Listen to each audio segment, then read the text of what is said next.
Hello, welcome to Record Time. Record Time is a weekly Akashic experience where we explore simple and mysterious themes through the lens of the Akashic Records. I am Mina. I'm so happy to be here with you. Before we dive in, I wanted to share that this will be the last episode of Record Time for this year. And then I'll be taking some time off to kind of rest in the dark time of the year, and then I will meet back up with you in the new year. So as we're moving into kind of like the turning of the year, kind of like the horizon of the year, finishing out one, opening up to the next, it seems timely and fitting to sit with some questions that would be helpful as we reflect and kind of like come into an inward space, an internal reflective space as we move from one year to the next. So I am going to listen to the records and see what they want to share to help us kind of reflect and transition smoothly from one year to the other. All right.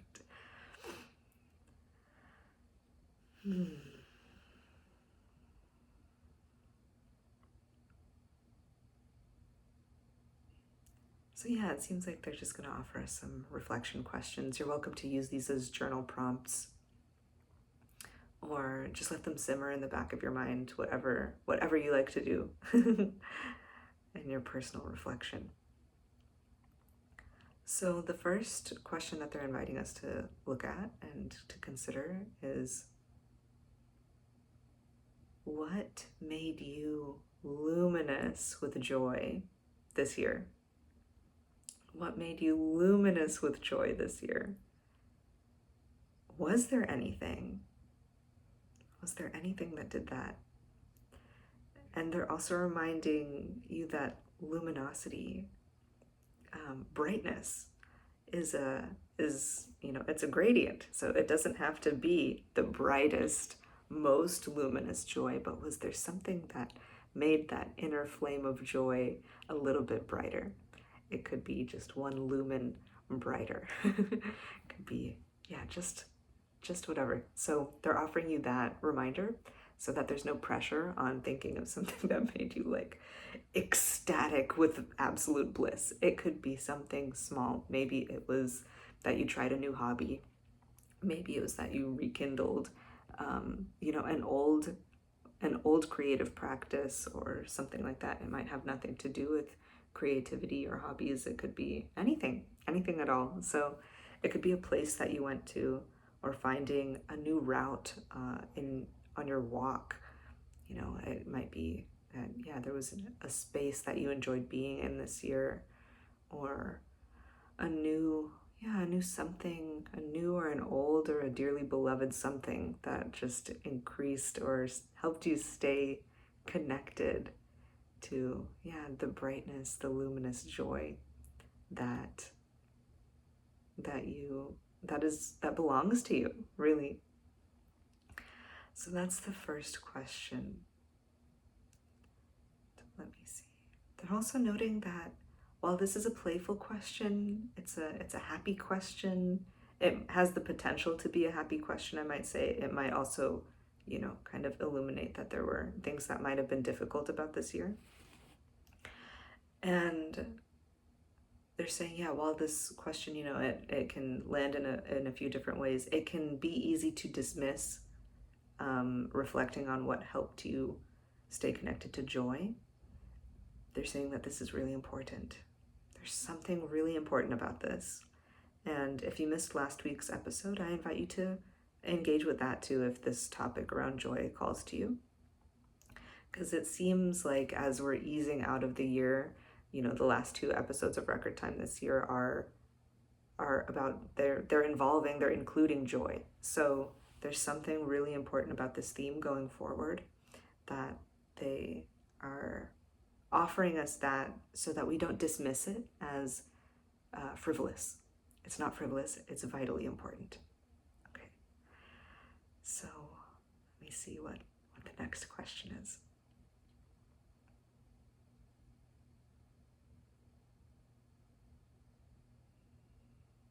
They're also asking what was difficult but doable this year.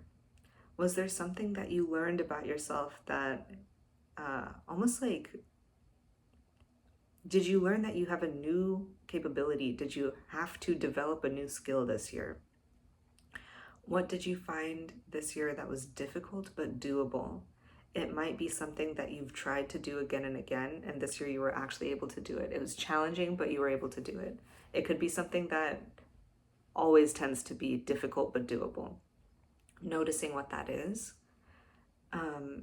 Yeah, it could be something, that you did for the first time that was challenging. It could be something that continues to challenge you and engage your effort. It might be something that was not super pleasant, right? You don't have to like it. That's important. You don't have to like what this is, but they're inviting you to pay attention to what did you find was difficult but doable this year. And even taking a moment as you reflect on that, journal on that in your own time, taking a moment to celebrate the achievement that you did it. It was difficult, but you did it. So yeah, taking some time to celebrate that accomplishment and to celebrate yourself, to feel good about yourself, to acknowledge the effort that you put in, and to also validate yourself that was difficult. It was difficult, because looking back, it's easy when things are done. It's easy to kind of again dismiss it and say like, it wasn't that hard, even though at the time it was really challenging. So yeah, taking a moment to celebrate what was difficult but doable, and to reflect on what did that difficult but doable thing gift you in terms of skills or capacity. Did you have to learn something new to do that? Did you have to increase your capacity internally or externally for something, to make that happen, to actually get that done? So they're offering us that question because by looking to the external, it can help point us back to the internal of what changed within me to make that difficult thing actually doable. Did I have to cultivate something inside me to make that difficult thing doable? Maybe it was a new skill. Maybe it was a new level of, just engaging with action. Or maybe you had to be decisive. Maybe you had to learn patience. Maybe you had to engage with a different level of calmness, and maybe that was challenging. So whatever it is, they're offering us, and this is kind of like question 2, part B. So as you reflect upon what was difficult but doable, finding those external markers and like milestones on your path, on your map, using those to then reflect on this like 1.5 question, which is, what did I have to cultivate within myself to accomplish that, to do that thing, to overcome that difficulty? Okay, let me see what the next one is. Seems like there's one more.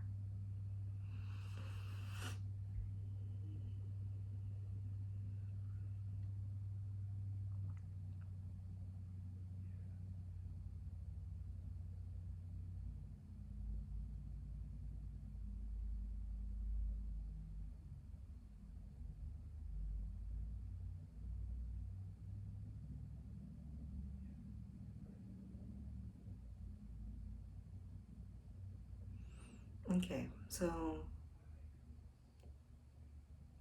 for the last question, they're saying, what are you consciously saying no to from this year and going forward? What are you consciously saying no to?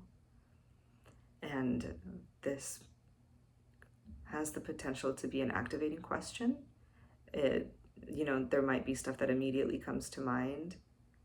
It could also invoke, it could invoke all kinds of feelings. And so I invite you to engage with these questions when you have the space to be with them deeply, so that they don't activate a lot, in you when you don't have the capacity to be with them. And since this is the last episode of the year, you have a few weeks to kind of be with these. There's time to reflect upon them. So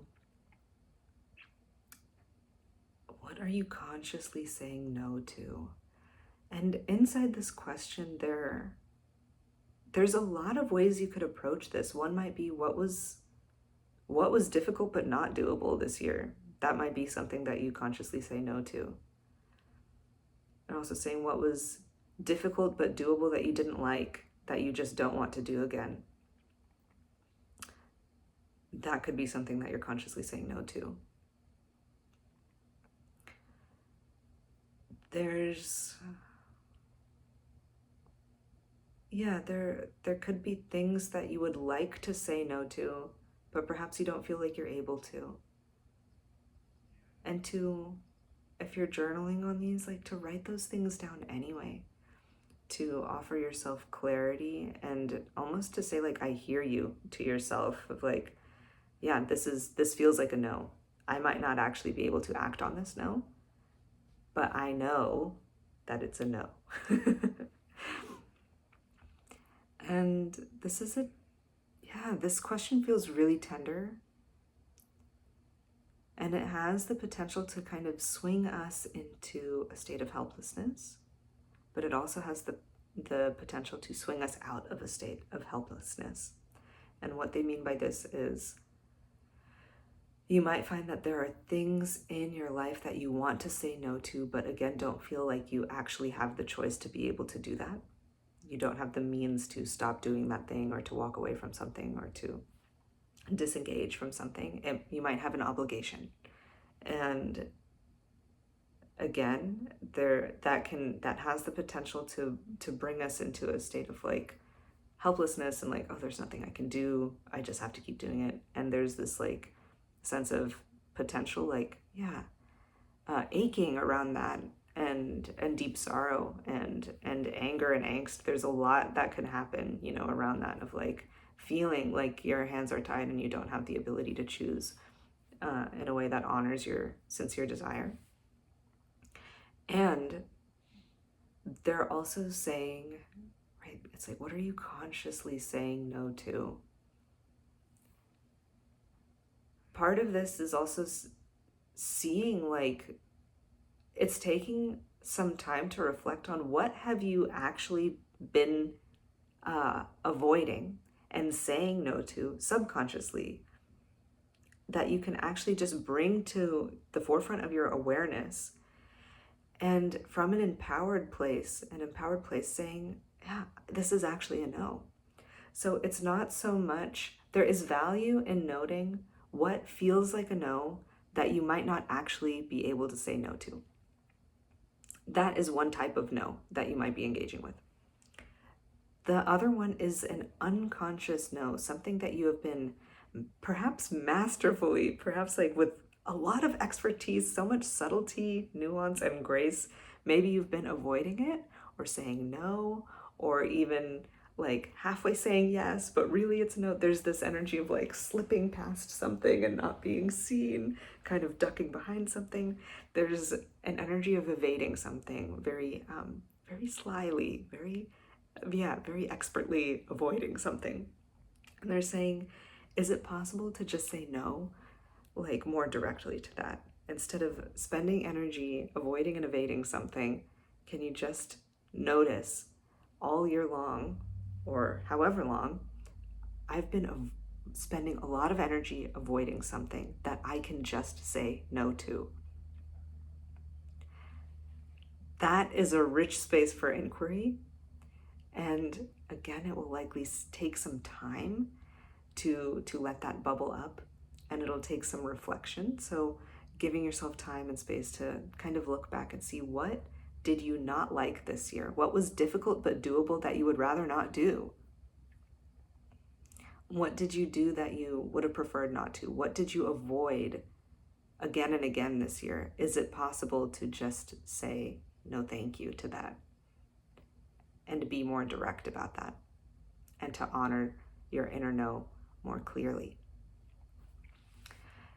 And it seems like there's one more part to this.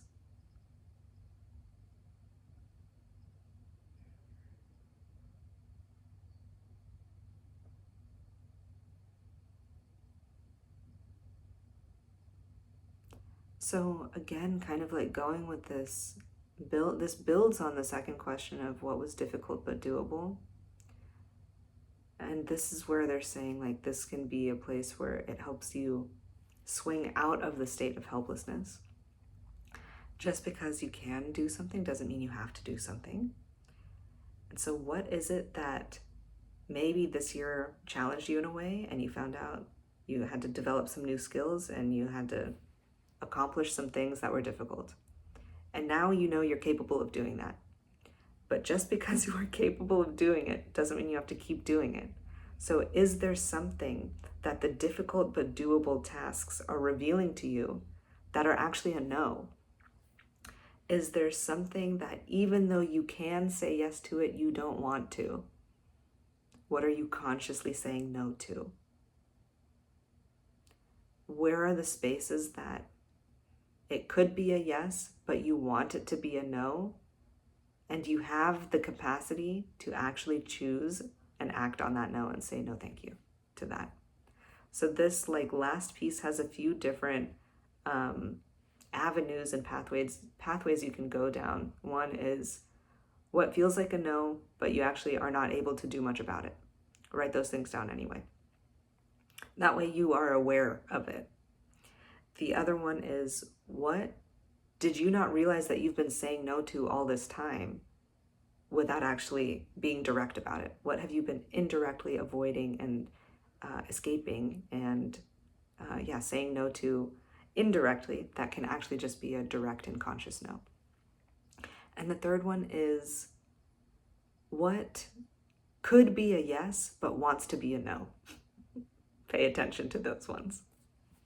So those are the questions that the records have for you today. If you'd like to see these written out in a list, you're welcome to visit my website and I'll have those written out there for you. That's at minaruchi.com. And if you go to the blog, it'll be there for you. So thank you so much for being here with me. If you tune in each week, thank you so much for being here with me each week throughout this year. It's been a pleasure to be with you. I'm wishing you a joyful winter solstice, end of the year, turning of the year, and I'll see you in 2025.